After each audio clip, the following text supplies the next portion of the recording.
It all started with a silence too heavy for mourning. Iron Ridge, Arkansas, was the kind of town you didn't leave, and if you did, it never quite forgave you for it.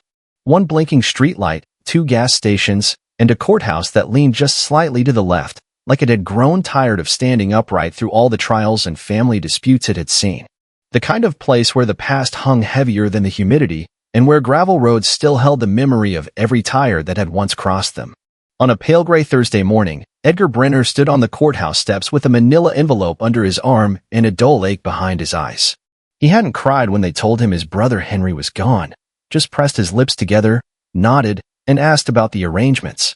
17 years of silence between them, and still, the news had landed like a weight in the center of his chest. He hadn't come back for the funeral, only for the paperwork. Or so he told himself. The envelope held the deed to their father's old property, a weather-beaten stretch of land east of town, with a sagging barn and a field no one had planted in decades. Edgar had driven past it once, years ago, without stopping. Too many ghosts behind that fence line. But that morning, something tugged at him. Not nostalgia. Edgar had no use for nostalgia. It was quieter than that. A question he hadn't realized still lingered. The road to the farm was rougher than he remembered. Ditches deeper, weeds taller, the gate hanging by a single hinge. He parked his truck at the edge of the gravel, stepped out with a grunt, and inhaled that unmistakable smell of wood rot and dry grass, and something else, faint, but familiar. Oil, maybe. Or time. The barn still stood, just barely. Its tin roof was pocked with rust, sagging like a weary back.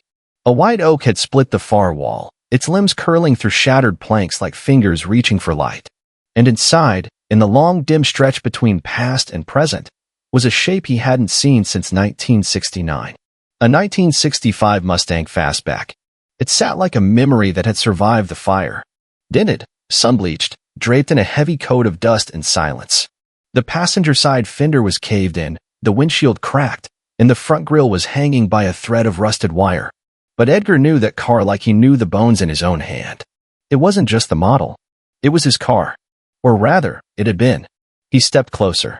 Slow. Cautious. Like approaching something sacred. His boots creaked on the old barn floor. Dust floated in the shafts of afternoon sun. And then, without fully understanding why, he reached out and ran his hand along the edge of the hood. The metal was cold, rough with age, but beneath it, something stirred. A memory. He bought that car with a year's worth of savings from the hardware store and odd jobs around town. Drove it off the lot with his brother in the passenger seat, both of them yelling over the roar of the engine. They'd taken it all the way to Little Rock once, just for the hell of it. Then came the falling out. The shouting. The woman neither of them talked about again. And when Edgar left town for California, the Mustang stayed behind. Apparently, so did a few secrets. His eyes drifted across the barn, catching on the old tool bench in the back. Covered in curled paint cans, brittle rags, and a canvas drop cloth yellowed with age. Something pulled at him again, not just the car, but the space around it. Like the air still remembered what had happened here. He walked over, lifted the cloth, and found an object he hadn't seen in 50 years. A photo frame. Wooden. Weathered. And empty. Well, not entirely empty. The photo slot had been carefully sliced out, not torn or removed. Behind the glass, taped to the backboard, was a single scrap of notebook paper. The corners curled, the ink faded, but still legible. 2 lines, written in familiar cursive, his brother's. "Don't ask," it said. "They never found her." Edgar stood motionless for what felt like minutes. The barn was quiet, but his heart wasn't. He stared at the note, then back at the car. His fingers tightened around the frame. He knew who she was. Back in the summer of '69, just weeks before he left, there was a girl named Laura May. Hair like riverlight. Smile like a promise. She'd vanished the night after that 4th of July dance. Disappeared without a trace. No search party ever found her. No body was recovered. Just whispers, sideways glances, and one too many folks saying maybe she'd just run off like so many others. But Edgar remembered the last time he saw her. And more importantly, he remembered the last time he saw the Mustang. For the first time in years, he felt a chill that wasn't from the air. What had Henry been hiding all this time? Why keep the car, the barn, the note, all of it? And why now? He turned back to the fastback. Its headlights were blank, blind, like the car itself was waiting. Not to be driven, but to be answered. He held the frame tight in his hands. Behind him, A shaft of light caught the cracked mirror on the barn wall and bounced across the Mustang's hood, revealing, just for a second, something faint beneath the dust. Letters. A smudge of paint. Maybe a name. Edgar stepped closer, heart tightening. But who was she now? And why did Henry believe no one would ever find her? He didn't sleep that night. The note itched in his hands like it wanted to be read again, differently. Edgar sat at the kitchen table of the rundown rental house he'd taken for the week. A sagging thing with plastic over the windows and a coffee maker that coughed more than it brewed, and read those 2 lines a dozen times. Don't ask. They never found her. He turned the frame over, checked the corners, the edge of the paper, even the backing for more, a signature, a date, anything, but there was nothing. Just Henry's handwriting, unmistakable after all these years.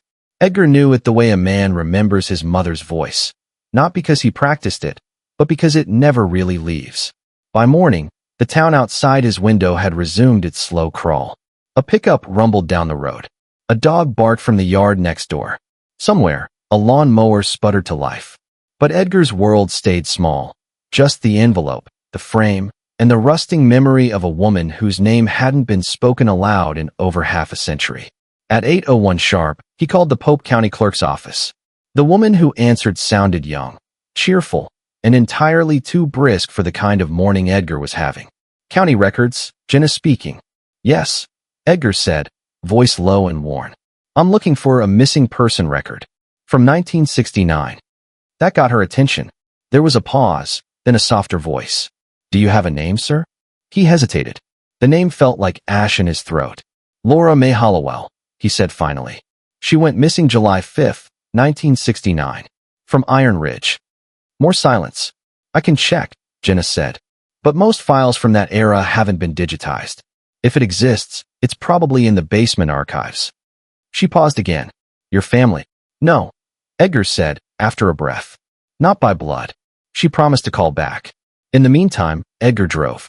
Not anywhere in particular, just around Iron Ridge's slow arteries, the streets he'd once called home. He passed the old high school, now a charter academy with metal detectors and new siding.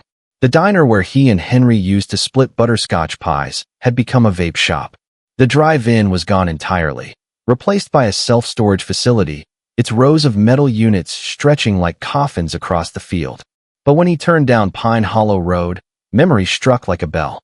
That was the road to the quarry, where the teenagers drank, where kids went to smoke and neck and lie about the future, where, one summer night in '69, Laura May had kissed him and whispered, "You don't have to stay here forever, Ed." He pulled over near the treeline. The road curved gently toward the ridge, and beyond it, the town fell away like an old photograph losing its edges. Edgar stepped out, boots crunching over gravel and dry leaves, and followed the path on foot. The quarry was still there, shallower now, overgrown with weeds and sweetgum saplings. But the shape of it, the bowl carved into the earth, remained. So did the overlook, a concrete slab with rusted railings, once used for surveying. That's where they'd last stood together.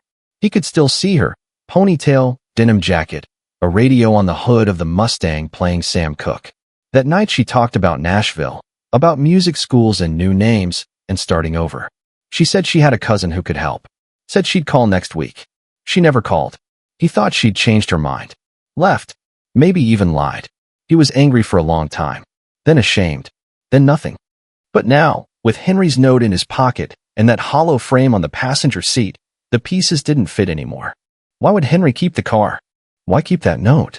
And why cut the photograph out, only to leave the frame behind? When Edgar got back to the rental, the message light was blinking on the old landline. He pressed the button and stood still. Mr. Brenner, this is Jenna from the county office. I did find a record, but it's unusual. There's no official missing person report filed under Laura May Hollowell in July of '69. But I did find an internal correspondence note, handwritten, from that same week. It's in a binder marked Unverified Incidents. It just says, subject reportedly left town under unclear circumstances.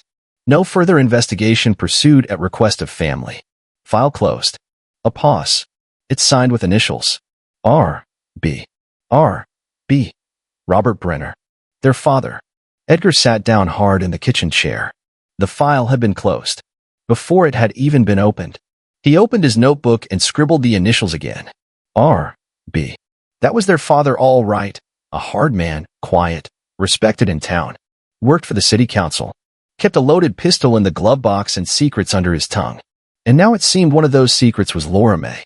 He flipped the frame over again and stared at the backing. His fingers trembled slightly as he peeled back the last bit of tape. And that's when he saw it. Tucked inside the edge of the frame, beneath the cardboard, was a second note, smaller, folded tight like something meant to stay hidden. He unfolded it slowly, careful not to tear the brittle paper. It read, "She was never supposed to be in that car. They said if I talked, I'd lose everything. But I see her in my sleep. I think you were the only one who really loved her." It wasn't signed, but Edgar didn't need a signature. He could still hear Henry's voice in the folds of the page. The Mustang. Laura May, his father's silence. Edgar looked out the window toward the west, where the last edge of sun had just kissed the top of the barn roof. What exactly had Henry been protecting? And why did the car feel like the only thing left that remembered the truth? The sun had barely risen when Edgar returned to the barn. There was no grand decision, no cinematic music swelling in the background, just the quiet determination of a man who knew that the answers wouldn't come from questions alone. They'd come from the metal, from the bolts and the grease and the pieces Henry had left untouched for decades. If the Mustang held a memory, then maybe memory could be disassembled and rebuilt. He pulled the tarp back fully, watching the dust ripple into the air like smoke. The car's front end was worse than he'd thought. Radiator shot, bumper twisted, driver's side wheel locked in place. Mice had taken residence in the rear seat cushions. But none of that mattered. He rolled up his sleeves, found the old toolbox, and began. The first few hours were silent except for the sounds of labor, bolts squealing, sockets clinking, the occasional cough from dust too old to be inhaled. Every removed panel revealed something new. Rust, yes, but also fingerprints of care. Henry hadn't just stored the Mustang. He'd worked on it. Quietly. Over years. Why then had he never said a word? It was noon when Edgar pulled the glove compartment open and a yellowed envelope dropped to the floor. No name on the outside. Just a red wax seal, cracked down the center. Inside was a letter. Handwritten. Long. He sat on the wheel well and read it. Ed, it began. I don't know if you'll ever find this. Maybe you've already gone. Maybe you're standing in this barn right now, wondering why the hell I kept this car. Why I buried it in silence. I'd say I'm sorry, but that's too small a word for what I owe you. Edgar stopped reading for a moment. The handwriting was Henry's. The rhythm, the little curls on his G, S, the overconfident loops in his F, S, they were unmistakable. He read on. What happened that night wasn't just about Laura May. It was about power. About the things our father was willing to protect and what he was willing to destroy to keep his name clean. I saw him with her, Ed, in the quarry parking lot. They were arguing. She had something in her hand, a letter maybe, or a folder. I couldn't hear what she was saying, but she was crying. I didn't do anything. I just watched. The next morning, she was gone. And he told me, don't ask. They'll never find her. Just like that. Cold as stone. Edgar swallowed hard. The chair beneath him creaked. I tried to find her. I really did. I thought maybe she'd run. I even drove to Memphis once, to that music college she always talked about. Nothing. Then, 3 years later, Dad left me this car. Just handed me the keys and said, take care of it. He looked me right in the eye like it meant nothing. But it wasn't nothing. I found her bracelet under the seat, Ed. And when I pulled the panel off the passenger door, I found a smear. Dry, dark. Like something had been wiped in a hurry. I don't know if she died in that car. I don't know if he put her there after. But I knew I couldn't drive it. Couldn't junk it. Couldn't let it disappear. So I kept it. And I waited. For you. The letter ended with a single line, written shakier than the rest. Maybe you're the one who can bring her back. Even if it's just a name. Edgar folded the letter slowly, hands trembling. He looked at the Mustang again, but not like before. This wasn't just restoration. It was reclamation. This car didn't just carry horsepower. It carried silence, violence, erasure. And somewhere in the metal and paint and wires, maybe it still carried her. He opened the passenger door. It groaned, reluctant. Pulled the panel back with careful hands. Dirt. Fibers. A cracked vinyl lining. And behind it, a thin metal tag, wedged deep into the frame. He reached in, hard hammering. Pulled it free. It was a registration plate. Stamped with numbers. Not for the car, but for someone. A state ward code. Edgar recognized it. During the 1950s and 60s, Arkansas, like much of the rural South, had quietly institutionalized unwed teenage girls who were seen as a problem. Many were placed in so-called training schools, which were little more than detention centers. Laura May had once told him she'd narrowly avoided one, thanks to a music teacher who vouched for her. But the code on this tag, it matched the format of state-run facilities for juvenile girls. P.S. 17. And below it, etched faintly, was a number. 4326, LM. Edgar's breath caught. Laura May. Had she been taken? Silenced? Re-registered? He stood in the barn's mouth as the late sun poured in, golden and thick. The frame was still in his truck, the letter in his hands, the Mustang staring back at him like a coffin half opened. The last line of the letter echoed in his mind. Maybe you're the one who can bring her back. But where the hell was P.S. 17? And who else still remembered its name? Edgar didn't wait. The next morning, he drove straight to the Iron Ridge Historical Society, a squat, red brick building tucked between the post office and an abandoned dry goods store. He hadn't been there in over 40 years. The place smelled of yellowing paper and lemon oil, like someone was still trying to keep the past from rotting entirely. At the front desk sat a woman in her 60s, hair pulled tight, glasses on a beaded chain. She looked up, wary but not unkind. I'm looking for information on a facility, Edgar said. P.S. 17. She blinked. Once. Then again. Her lips parted slightly, then closed. Why would you be asking about that? Edgar pulled the registration tag from his pocket and laid it gently on the counter. Her eyes dropped to the number. He saw the color drain from her face. She didn't answer with confusion. She answered with fear. She glanced around and lowered her voice. That place was scrubbed from the books in the early 80s. Closed in 71, quietly. It wasn't on any public map to begin with. State-owned property, hidden under a welfare housing project in Sand Hollow. Was it a reform school? She shook her head. Worse. It was an unregistered detainment center. For girls. Mostly black. Some white, poor, pregnant, or just inconvenient. No oversight. No press. They called it training, but what they did there was she stopped herself. Edgar didn't push. The silence was enough. Do you have records? He asked. She hesitated, then rose and disappeared behind a steel door. When she returned, she held a faded binder with a cloth cover. Inside were brittle pages with index numbers, handwritten notes, and a few blurry photographs. She flipped to a dog-eared section near the back. Here, she said. P.S. 17.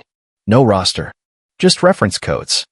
The number you gave, 4326, LM, it matches a file that was marked for transfer in August 1969. Transfer to where? She looked up. That part's missing. Deliberately, I'd guess. Edgar leaned on the counter, reading the line again and again. The last column on the entry said only one thing, in tight capital letters, status, unconfirmed. A knock echoed through the building, sharp, deliberate. The woman jumped, startled. Do you have a copy machine? Edgar asked. She nodded. He made a photocopy of the page and the file reference. Then, as gently as he could, he asked her name. Marcia, she replied. Thank you, Marcia. If you think of anything else, if anyone ever asks about this again, you never met me. She gave a small nod, barely perceptible. Back at the barn, Edgar sat in the Mustang's driver's seat, the copied page on his lap. The car felt different now, less like a puzzle and more like a vault. Laura May had disappeared days after the 4th of July. Henry had written they never found her, and their father had requested no investigation. But there had been a transfer request. In August. No destination. No confirmation. Was it possible she'd survived? Been moved? Forced into silence? He thought of the reform systems. The stories that had surfaced decades later, women sterilized without consent, letters intercepted, files destroyed. Some of it had happened in North Carolina, some in Mississippi. But Arkansas? It had kept its secrets well. Edgar stared at the torn passenger seat, then glanced down at the floorboard. Something glinted beneath the mat, a piece of metal, small and thin. He reached for it. A bracelet. Delicate. Bent. The kind a girl might wear in high school. A single charm dangled from it. A treble clef. Music. His fingers trembled as he turned it over. On the inside, barely legible, were 3 letters. L. M. H. Laura May Hollowell. She had been in this car. Her body might not have been found. But parts of her, the parts that mattered, were still speaking. Edgar slid the bracelet into his pocket. He needed more. Not just names. Not just numbers. He needed someone who remembered. At the town's old cafe, now called Riverbeans, with chalkboard menus and overpriced muffins, he spotted a man sitting alone near the window. Curly gray hair. Skin leathered by sun. Name was Roy Hutchins. Had been a mechanic back in the 60s. Fixed every car on the north side. Probably knew the Mustang by sound. Edgar approached. "Roy?" he asked. The man looked up, squinting. "Yeah, you remember this car?" Edgar held up a photo of the Mustang's current state, dented, broken, unmistakable. Roy's brow furrowed. "Lord," he muttered. "That's your daddy's boy's car, ain't it?" "Henry's." "It was mine," Edgar said. "Then his." Roy leaned back. "I remember that car. And I remember Laura May riding in it. She used to sit cross-legged in the passenger seat, windows down, singing louder than the radio." He paused. "Then she was just gone. You ever hear what happened?" Roy looked out the window. "Only rumors. Town said she ran. But I saw her the day after they said she vanished." Edgar blinked. "You saw her?" Roy nodded slowly. "She was in the back seat of a county vehicle, crying, staring out the window like she knew she'd never see this town again." Edgar's heart skipped. "Where were they taking her?" he asked. Roy shrugged. "I don't know. But the car didn't have plates." Edgar leaned forward. "Do you remember who was driving?" Roy exhaled, long and slow. "Yeah, I do." He whispered a name Edgar hadn't heard in decades. And it wasn't a stranger. It was a family friend. Someone who had once come to Sunday dinners. Someone who, all this time, had acted like nothing had ever happened. But if he'd driven that car, and if Laura May was in it, what else had he been part of? And was he still alive to answer for it? Edgar drove to the edge of town where the pavement gave way to red dirt and oak roots, where the air smelled more like 1969 than 2025. The man Roy had named, Clyde Harrow, still lived out there. Used to be county sheriff's deputy. Retired early. Known for keeping secrets. Known, more importantly, for keeping quiet. The Harrow place sat behind a low split-rail fence, the kind you could step over without trying. A rusted Chevrolet sat out front. A dog barked from the porch but didn't move. The screen door hung crooked. Edgar parked, shut off the engine, and listened to the ticking of metal cooling. He took the letter from Henry, the registration tag, the photocopy from Marcia, slid them all into a folder. Then he got out. Clyde Harrow answered the knock himself. Thin now, white-haired, as sharp as ever. "Edgar Brenner," he said. "Now that's a ghost I didn't expect. I need to ask you something, Clyde." "I reckon you do." They sat at the kitchen table, same one Clyde's wife used to serve banana pudding on. Edgar laid the papers between them, one by one. Clyde didn't speak. Just looked. His hands folded tight. When Edgar finally said the name, Laura May Hollowell, Clyde flinched. "Not much, but enough." "I saw her," Edgar said softly. "I know she was in the car." Roy saw it, too. "You were driving." Clyde nodded once. "I was told to pick her up. No questions. Deliver her to a private intake at the Sand Hollows site." P.S. 17, Edgar whispered. "Yes, though they never called it that aloud. They used numbers. Orders. Who gave them?" Clyde didn't answer. "I need to know," Edgar pressed. "Did she make it out?" Clyde looked up. His voice came low, full of rust. "There was a fire. Summer of 71. They buried it. Literally. Bulldozed the whole compound. Transferred the girls who were left. But Laura May didn't survive that first year." Edgar felt the world tilt slightly. His hands pressed to the table to steady it. "I found her bracelet," he murmured. Clyde nodded again. "I figured Henry kept something. He was the only one who ever came asking questions after. But not for long. Why didn't you say anything?" "Because," Clyde said slowly, "they threatened my family. And because I was a coward." Edgar let the silence stretch. "She loved music," he said finally. "She wanted to leave. To live." "I know," Clyde said. "And we failed her." They sat together, two old men and one final, painful truth between them. Back at the barn, Edgar cleaned the Mustang's interior. Every bolt, every handle, every smudge. He installed the new seat fabric himself, stitched by hand. He restored the radio and tuned it to static just to hear what the past might still be saying. And on the passenger side, tucked into the glove box, he placed the bracelet. Not as evidence. As remembrance. Then he drove. Slow, careful. Through town, past the old high school, past the fields where she used to walk. And finally, to the edge of the hill that overlooked what had once been P.S.